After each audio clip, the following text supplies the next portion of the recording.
amigos, les saluda Milagros Salinas. Hoy tenemos nuestro primer programa de influencers de la semana. Hemos recibido muchos de sus videos, así que seleccionamos a uno en especial, el de Eduardo Chocano, un estudiante de Derecho que nos explica la relevancia de nuestro voto y el impacto que este tiene en la sociedad. Adelante. ¿Sabías que tu voto vale más que el simple monto de la multa que terminas pagando por no asistir a votar? En el Estado peruano nosotros vivimos en una democracia representativa.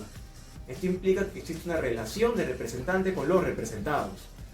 Los primeros, nuestros representantes, tienen el deber de gobernar en nombre de todos. Y los representados tienen múltiples deberes. Entre ellos, el hecho de ir a votar para escoger a sus representantes. Sin embargo, con el pasar de los años, vemos que aumenta el ausentismo, tanto en las elecciones generales, donde se elige al presidente de la República, a los congresistas, próximos diputados y senadores, y el Parlamento andino, como en las elecciones de los gobiernos locales y regionales. Observamos una disminución de la participación y que cada vez más la gente prefiere pagar una multa, lo cual demuestra cómo se va perdiendo este valor democrático.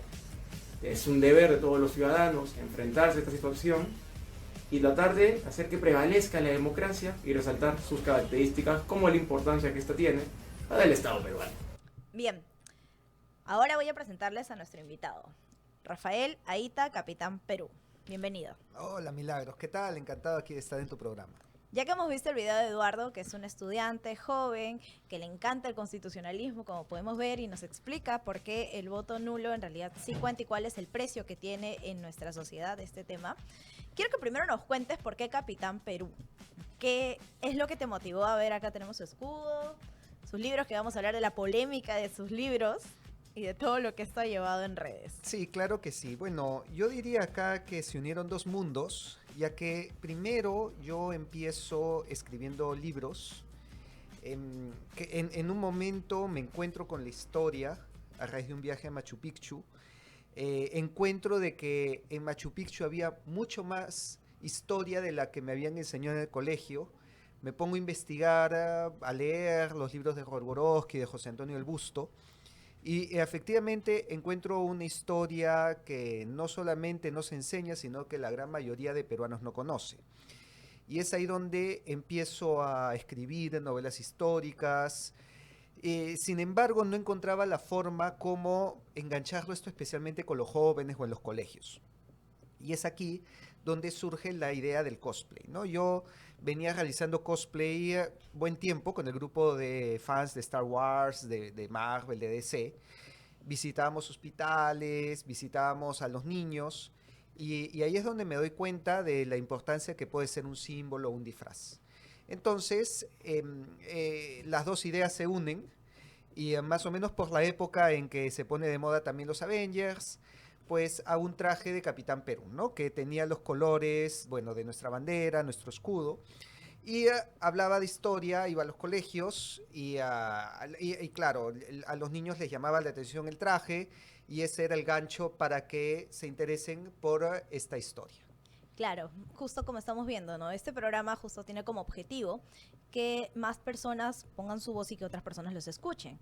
Y en temas relevantes, por ejemplo, en tu caso, el tema de la historia, ¿no? Y sabemos que había mucha polémica por la postura histórica que también presentas, que no es la clásica andinista, por así decirlo, ¿no? Quiero que nos cuentes cómo es que te atreves a salir en las redes a dar esta parte de la versión de la historia. Bueno, en realidad mi postura, a ver, por el traje, por el escudo, siempre ha sido la postura peruanista, ¿no? En ese momento no lo sabía, pero posteriormente descubro a los autores peruanistas como Raúl Porras Barrenechea, de la Puente Candamo, José Antonio del Busto, entre muchos más, ¿no? Víctor Andrés de la Hunde. Y claro, ellos dos hablan del Perú como la síntesis de lo hispano y lo andino. Lo que pasa es que digamos, a partir de la década de los 70 más o menos, se buscaba reivindicar lo andino, pero a través de relegar lo hispano, ¿no? Entonces, desde ahí, el hablar de nuestro pasado hispano era visto como en contraposición a lo andino, ¿no? Y era visto como una imposición. Bueno, muy dentro del discurso de lucha de clases y de lucha de opuestos, de opresor oprimido, conquistador conquistado, que se puso tan de moda, especialmente a partir de la filosofía de la liberación, Enrique Dussel, las venas abiertas de América Latina de Eduardo Galeano, o sea, toda esta corriente de pensamiento en donde te decía que lo hispano y lo natural, lo autóctono, tenían que estar enfrentados, tenían que estar siempre uno en una posición de dominación y la otra en posición de Claro. dominado. Y para reivindicarlo, lo andino, tenías que colocarlo en una posición de dominación por encima de lo hispano. Y hacer lo contrario, pues, se ve más bien como una denostación, ¿no? Como humillar a lo andino. Y cuando encuentro a todos estos autores que más bien hablaban de la síntesis, somos hijos de de los vencedores y de los vencidos, incluso que se remontan desde el Inca Garcilaso de la Vega, quien dedica sus comentarios reales a los indios, mestizos y criollos del Perú. O sea, mira, ahí ya desde los comentarios reales te está hablando de esta unión, ¿no? Entonces encuentro que había este enfoque que había quedado pues al margen. Pero ¿qué es lo que nosotros somos? ¿No? Entonces, cuando comienzo a resaltar esta unión, obviamente aquellos indigenistas ven el resaltarlo, también lo hispano, como algo negativo. Ahí me comienzan a decir, ah, tú eres hispanista. Yo ni sabía lo que era ser hispanista. Por eso yo siempre digo, a mí los indigenistas me volvieron hispanista, porque yo ni conocía esta posición. Yo siempre he hablado del peruano, de la unión, del mestizaje, de la síntesis, y ellos me dicen, ah, bueno, pero ese es hispanismo. Bueno, hoy dije, ¿qué es esto? Me puse a buscarlo y dije, pues sí, está muy bien. La hispanidad se basa sobre esa unión, sobre ese mestizaje. Y me encuentro con las cartas de Isabel la Católica, las ordenanzas que le escribe a Nicolás de Obando, ¿no? Cásense españoles con indias e indios con españolas. Decía, pero claro, es que estos somos nosotros. Muy diferente a Estados Unidos, por ejemplo, en que tú ves que Estados Unidos, el matrimonio entre personas de distinto color de piel, recién se legaliza en la década de los 60. Sí, pues. Y 500 años antes, Francisco Pizarro se estaba casando con la hermana de Atahualpa y estaba teniendo hijos mestizos, los primeros peruanos, ¿no? Francisco y Gonzalo Pizarro Yupanqui, que heredan el título de Marqués de la Conquista. Entonces, ahí ese es nuestro ADN, ¿no? Eso es nuestra esencia. No es una esencia, pues, de choque, de imposición, o como que se quiere colocar ahora, en donde son incompatibles, en donde para el resaltar uno está implícito que tienes que denigrar al otro. Y eso, bueno, eso aplicará para el mundo anglosajón, para otras realidades. Pero en la nuestra solamente tenemos que salir a la calle y ver que en nuestros rostros está el mestizaje, en nuestra comida, en nuestra música, en nuestra lengua. A ver, dime tú, ¿cómo? Yo no entiendo, pues yo le pregunto normalmente a estas personas, pues, que quieren un andinismo puro, yo les pregunto, ¿cómo defienden el ceviche? O cómo defienden el pisco, ¿no? Cuando dicen, no, que el pisco es peruano. Ya, pero los incas no conocían la uva. ¿Cómo puedes defender el pisco y no reconocer el aporte español de haber traído la uva? ¿Cómo puedes defender y decir pues que el ceviche peruano es el mejor del mundo y no reconocer que los españoles trajeron el limón y la cebolla? Es que ahí ves esa unión, ahí ves que somos la síntesis cultural, o como decía Víctor Andrés Belaunde, somos la síntesis viviente. Somos esa unión latente que sigue generando más unión. Y yo creo que ese es el enfoque que queremos rescatar y que debemos rescatar si queremos terminar también con tanto discurso de enfrentamiento, ¿no? De odios, que busca que los peruanos nos peleemos entre nosotros. Y eso se ha visto pues reflejado en las últimas elecciones, ¿no? Que han sido más pues un choque de barras bravas que una elección democrática, ¿no? ¿Y qué queremos? ¿Queremos un Perú que sea un choque de barras bravas? Porque a veces parece que hay gente que sí quiere eso. Hay gente que asusa, ¿no? Que está ahí metiendo candela. Y vamos, así no se puede construir un país. Y hablando de eso, justo aquí yo veo un libro que lo hemos puesto porque me parece súper polémico, Ujú. desde los dibujos hasta el nombre, ¿no? Fábulas de una sociedad con Z moderna. Y veo ciertos personajes. A ver, ¿quiénes están acá? Explícanos. A ver, acá, aquí está el loro influencer, está el mono hipster, ¿no? Está el tigre consumista, está pues el burro igualitario, ¿no? Que revolucionario, está la abeja monarquista que sale con su bandera de la monarquía, de la reina del panal, ¿no? Entonces, estos vienen a ser, cada uno de estos tiene su fábula aquí dentro. Entonces, tú ya te vas dando cuenta más o menos el tinte de las fábulas, ¿no? Son como las fábulas que nos... Porque yo recuerdo mucho que de niño me enseñaban las moralejas, ¿no? Me enseñaban valores con estas fábulas. Y veo que eso un poco se ha perdido hoy día. Entonces quise rescatar este género para también enseñar valores, pero adecuados a la época moderna. Incluso algunas fábulas son actualización, ¿no? O son una continuación de las fábulas clásicas. Hay un ejemplo muy claro ahí, ¿no? Que es el de la hormiga y la cigarra. Sí. La fábula tradicional nos contaba que la hormiga trabajaba todo el verano, mientras que la cigarra estaba cantando, y cuando viene el invierno, la hormiga pues tiene todo su alimento almacenado y la cigarra no tiene que comer. Entonces la cigarra le toca la puerta a la hormiga y le dice, tengo hambre, y la hormiga le dice, bueno, debiste trabajar en verano mientras que yo trabajaba. Yo estuve trabajando y acumulé pues el alimento para mí, no alcanza para los dos, así que lo siento. Y la moraleja era, tienes que trabajar para ahorrar en tiempos de crisis. Pero ahora, en esta actualización, la cigarra más bien arma un movimiento social y una ONG para hacerle una protesta social contra las hormigas que están acaparando la riqueza. Entonces logra que se haga una ley de repartición de la riqueza de las hormigas. Y parte de lo que había ahorrado la hormiga en el verano, ahora se lo tiene que dar a las cigarras en invierno. Entonces la hormiga pues dice, oye, pero yo estoy trabajando entonces para mantener a las cigarras. Bueno, y entonces yo tampoco trabajo.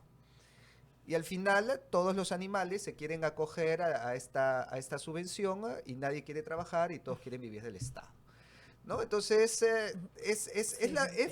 básicamente la misma fábula, pero adaptado a una realidad actual. Veo que hay un personaje que se llama el cerdo deconstruido. El cerdo deconstruido también. Explícame Pues, un claro. poco qué es. El cerdo deconstruido es un chanchito que lo iban a sacrificar para comer en Año Nuevo. Y entonces comienza a decir, ¿cómo hago? ¿Cómo hago para poder liberarme de la muerte? Y hace pues una estrategia muy inteligente, y cuando el granjero lo va a sacrificar le dice, no, no, tú te has equivocado. Yo no soy un cerdo, yo soy un jabalí. Lo que pasa pues que, bueno, soy un jabalí calvo, se me ha caído el pelo, pero por eso tú me confundes con un cerdo. Pero si tú me matas, tu comida va a salir horrible. Y entonces el granjero dice, ah, no, si eres un jabalí, entonces ándate a vivir pues a la selva, ¿no? A lo salvaje. Y lo suelta. Y el cerdo está contento porque se ha librado de la muerte, pero en medio de la selva viene una manada de lobos. Y los lobos se lo quieren comer también. Entonces dice, Claro. uy, ¿ahora qué hago? Bueno, voy a hacer lo mismo que utilizar. Dice, no, no, no, pero ustedes se van a comer a un lobo también que es como ustedes. Y los lobos se quedan confundidos. Oye, ¿qué te pasa? Tú no eres un lobo, tú eres un cerdo. No, no, no, yo soy un lobo porque yo me identifico como lobo. Y a ver, pues díganme lo contrario. Entonces los lobos no saben qué hacer y lo llevan pues al consejo de animales, y él explica en el consejo de animales que, bueno, le dice, no, tú eres un cerdo. ¿Quién lo ha dicho? Acá el diccionario. ¿Y quién escribió el diccionario? El humano. Bueno, yo lo engañé al humano. Y todos se quedan, wow, ¿de verdad? Sí. El humano dijo que yo era cerdo, pero yo le dije que era jabalí y me lo aceptó. Así que yo puedo hacer lo que quiera porque yo he vencido al humano. Y uno de los animales dice, ¿y nosotros también podemos hacer lo que queramos? Y le dice, sí, ustedes también pueden hacer lo que quieran. Entonces, pues los monos se creen peces y comienzan a saltar al agua y se ahogan, ¿no? Y las tortugas se creen águilas y comienzan a saltar arriba de la montaña y se les rompe el caparazón. Y cuando regresa el león, lo ve y les dice, oye, pero esto es un desastre, mis selvas están todos matándose y creyéndose otros animales y otras cosas. ¿Qué ha pasado acá? Y termina señalando, la culpa la tiene el cerdo. Y el cerdo estaba sentado en el trono del león porque él se identificaba como león. Entonces el león dice, oye, bájate de ahí. ¿Por qué si yo soy león? No, tú no eres león, tú eres cerdo. No, yo me siento león. ¿Y quién me dice lo contrario? Entonces el león le dice, bueno, si tú eres león, dime si el cielo está despejado. Y tú sabes que los cerdos tienen el cuello en tal posición que no pueden mirar al cielo. Entonces no podía levantar la cabeza el pobre cerdo. Y entonces dice, si eres león, deberías fácilmente ver el cielo, como yo lo veo.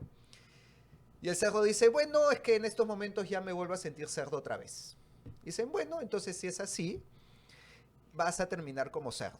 Y le amarran las patas, le ponen una manzana en la boca, lo regresan al granjero y le dicen, estimado humano, esto es un cerdo. Feliz año nuevo. Qué buena. Mucho tiene que ver con algunos temas bastante coyunturales, ¿no? Que se están dando, sobre todo en que España. Que la gente lo interprete como fuerte. quiera. No lo sé, yo estoy hablando de cerdos. Yo estoy pero, hablando por ejemplo, de animales. Llevándolo a la realidad, ha habido ¿sí? muchos casos en España, incluso polémicos, de influencers que pasaba, que ocurrió, no voy a mencionar nombres, que se tuvo un acto de violencia contra la novia, la pareja, y se percibía como mujer, entonces tenía los derechos de la mujer y no podían procesarlo por ello. Entonces también se daba esa situación. Ahora, tomándolo como una fábula. Mándale mi cuento para que lo lea. El tema de justamente la discrepancia que hay, ¿no?, entre la biología y la autopercepción, que se da muchísimo. Hay muchísimos temas políticos de por medio en ello, incluso hay financiamiento para ese tipo de estudios. Ahorita hay N situaciones complejas. Mira, hay temas de financiamiento, hay temas políticos, hay temas de interés, hay temas de ONGs, hay temas de plata, no lo sé. Para mí hay un tema de fondo y es el tema filosófico. Porque todo esto al final es filosofía. No es ni política, la política es filosofía por otros medios, de repente, parafraseando a Carl von Clausewitz. A nadie se le hubiera ocurrido financiar esto si no hubiera detrás una filosofía que desde las universidades te lo hubiera sustentado como algo académicamente válido. Claro. ¿Ya? Y de la filosofía es la filosofía posmodernista. Sí. O sea, estamos hablando de Lacan, Saussure, Derrida, Lévi-Strauss, Foucault y toda la escuela francesa, que si tú te das cuenta, son semiólogos o lingüistas. O sea, ellos se basan en el lenguaje. Ellos estudian el lenguaje y estudian el signo. Y claro, a la hora de estudiar el lenguaje, tú te das cuenta que el lenguaje es una convención. En otras palabras, si esto es mesa y esto es libro, es porque nos hemos puesto de acuerdo que esto sea mesa y que esto sea libro. Si nosotros nos ponemos de acuerdo que esto sea mesa y que esto sea libro, entonces los vamos a llamar así y nadie nos puede decir que no. Porque el lenguaje es una convención. Y hasta ahí estamos todos bien, todo chévere, todo bacán. Hasta que alguien vino y dijo, creo que fue Derrida, si no me equivoco, dijo, pero nosotros interpretamos el mundo a través del lenguaje. ¿Te das cuenta? Claro. Entonces, yo proceso mi realidad a través del lenguaje que tengo en la cabeza. Y si el lenguaje es relativo, toda la realidad es relativa y la forma como lo procese también es relativa y las categorías que yo asigne son relativas. Entonces, si tú eres mujer, es porque yo te estoy viendo desde mi cabeza con una palabra que se titula mujer, que es un constructo social. Claro. Y que por lo tanto yo lo puedo también deconstruir. Y si nos ponemos de acuerdo, va a significar otra cosa. Y ahí viene todo el relativismo que te dice, no, pero yo me identifico como mujer, tú te puedes identificar como un niño de 5 años y yo me puedo identificar como me dé la gana. Y académicamente tiene sentido desde el punto de vista lingüístico. La pregunta es cómo les rebates a esos posmodernos. El sentido biológico, la naturaleza, la evidencia científica. Ya, en el sentido biológico, pero ¿y qué es lo que biológicamente nos define? Nuestro ADN. Nuestro ADN. Exacto, correcto. Tal cual. ¿Y qué es el ADN? El conjunto de cromosomas que determinan la especie a la que perteneces. Y también, y ya. Imagina que es un conjunto de cromosomas. ¿Sabes qué me estás diciendo? Que el ADN es estático, no, es es dinámico claro, y por lo tanto es información. correcto, El ADN es información, exacto, tal ¿ok? cual. Pero es información que intercambia información con el entorno. ¿Ok? Se ve modificado también Y- por el ambiente Y es los modificado por el sucesos. ambiente y toda la cuestión. ¿Y sabes qué Correcto. significa eso? ¿Y qué cosa es información que intercambia información? Una dinámica constante, Es un lenguaje pero es un lenguaje netamente científico. que no es producto de una De convención, exacto, sino de la realidad tal cual. sino de la realidad. En facto. Así es. Ujú. O sea, lo que le faltó a todos estos posmodernos es analizar no solamente el lenguaje humano, todos los tipos de lenguaje, dentro del cual está la genética. Y si nosotros vemos la genética como un lenguaje, tienes una base de información objetiva. ¿Por qué? Porque la información se mide. Claro, Y esto lo descubre un ingeniero matemático de 1950 llamado Claude Shannon. Y que obviamente tenía que ser un ingeniero el que Claro. ponga un poco de orden en este cambalache. Porque Claude Shannon calcula una medida de la información. Y le pone como unidad de medida el bit. claro, y con los bits que... por Los supuesto, bytes, los bueno, megabytes, o sea, gigabytes, si etcétera. nosotros utilizamos gigabytes y megabytes, es gracias a Claude Shannon. Y con eso tenemos las unidades de medidas con las cuales puedes tener exactamente la información que es verídica, objetiva y realidad. Y no es subjetiva ni relativa. Correcto. ¡Boom! Con eso se acabó la falacia postmodernista. Se acabó de que yo me identifico como de la gana, que le la. ¿Por qué? Claro. Porque ya tienes una base matemática. La Que cual te dice no que, es la inf- rebatible. que no es rebatible. Que te dice que la información tiene un aspecto objetivo. Tiene también un aspecto subjetivo, obviamente.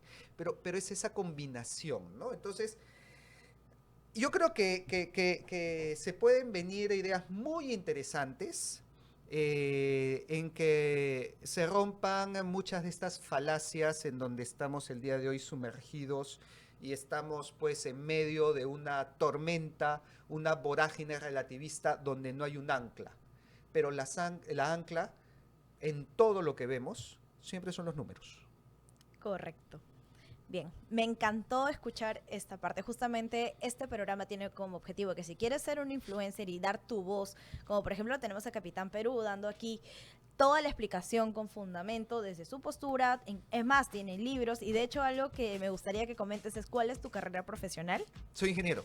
Es ingeniero. Creo que ahora, primera vez, ojo, esta es una primicia. Primera vez que me has hecho más hablar como ingeniero que desde la historia.